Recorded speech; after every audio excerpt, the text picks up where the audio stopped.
Te presento la medida estándar para un lavamanos.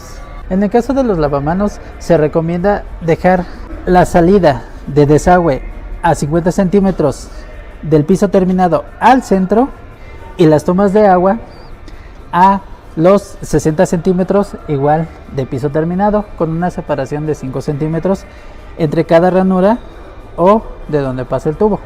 Al utilizar estas medidas, el margen de error es muy poco.